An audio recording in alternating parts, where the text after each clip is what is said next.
Ambad police Thane हद्दीमधले माजी नगरसेवक मुकेश शहाणे तर काल रात्री त्यांच्या घरी असताना त्यांना 10:45 मिळताना एका अननोन फोन नंबरवरून फोन आला आणि सदर व्यक्तीने त्याचं नाव विजय गायकवाड असं सांगितलं आणि त्यांना फोनवर त्यांनी असं सांगितलं की तुम्ही या प्रकारापासून लांब राहा, नाही तर तुम्हाला खाली जर उतरले बिल्डिंगच्या खाली तर तुम्हाला आम्ही जीवे ठार मारून देऊ अशी धमकी दिलेली.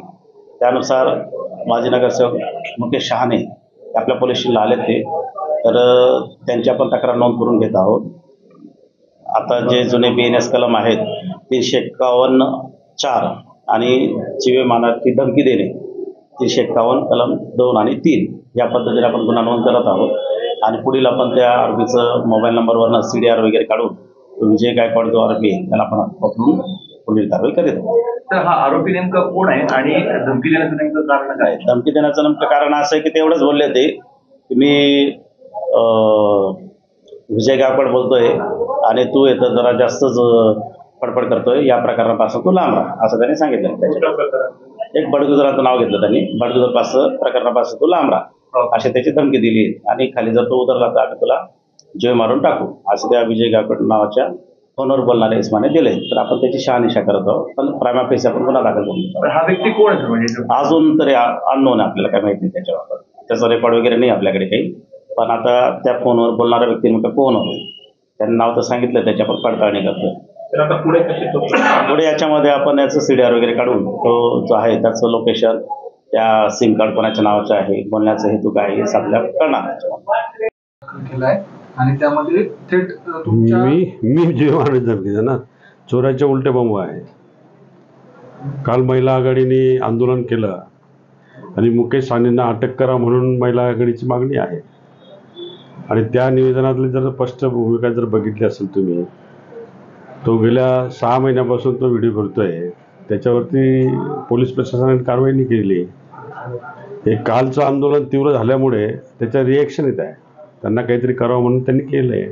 आता त्यांना कुणी दम दिला, पोलीस तपास करतील, तो तपासाचा भाग आहे. मग आमचा संबंध काय येतो? आम्ही आमचं काम करतोय, महिला आघाडी त्यांचं काम करते. महिला आघाडीचं काल आंदोलन झाल्यामुळे त्यांची पायाखालची वाळू घसरली आणि काहीतरी करायचं म्हणून आरोप केले त्यांनी. पण जो धमकी देणारा व्यक्ती आहे त्या त्यांनी केल्याचा आरोप आहे.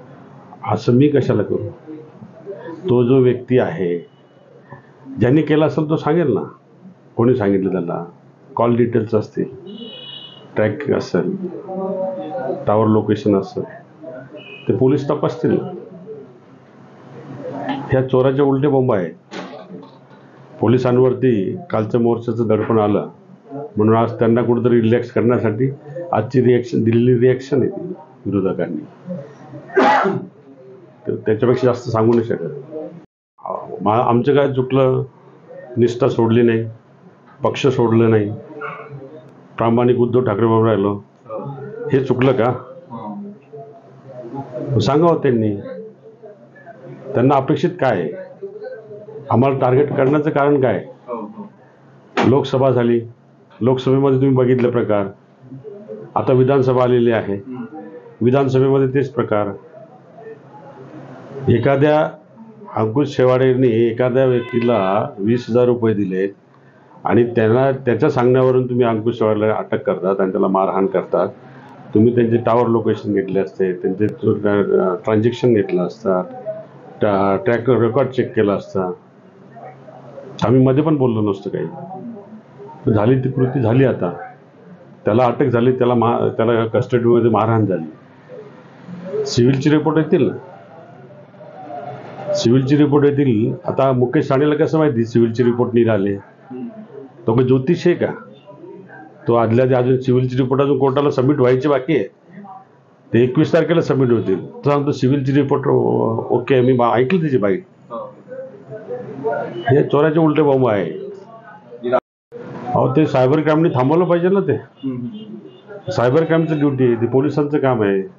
आता आमची तक्रार जाते सायबर क्राईमला की हे चुकीच्या पद्धतीने फोटो व्हायरल करतायत आणि त्याच्यावर कॉमेंट्स टाकतायत.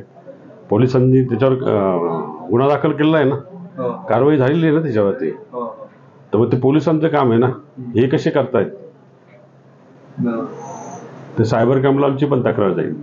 हो, आपण मंत्रालयातून सूत्र हलतायत, गंभीर आरोप आहे. कोण म्हणजे यामागे मंत्री किंवा कोणी आहे? मी असं कोणाचं नाव घेऊन मला हे नाही करायचं. जे काही चाललेलं आहे ते वरिष्ठ पातळीवरनं चाललेलं आहे आणि जरी किती जरी झालं तरी विधानसभा निवडणुकीमध्ये त्यांना बडोदरांची भीती वाटते म्हणून हे सर्व षडयंत्र आहे. त्यांना या सगळ्या संदर्भात कल्पना दिली आहे की असा प्रकार सुरू आहे. टोटल अपडेट दिलं आहे. आदरणीय संजय राऊत साहेबांना सांगितलेलं आहे. आदरणीय विष्णू साहेबांच्या कानावर सर्व गोष्टी आहेत. ही तक्रार ज्या पद्धतीने त्रास देण्याचा उद्योग चाललेला आहे ते मंत्रालयातनं ते सर्व सूत्र आणत आहेत आणि ठराविक लोकांच्या सांगण्यावरून हे प्रकार घडत आहेत.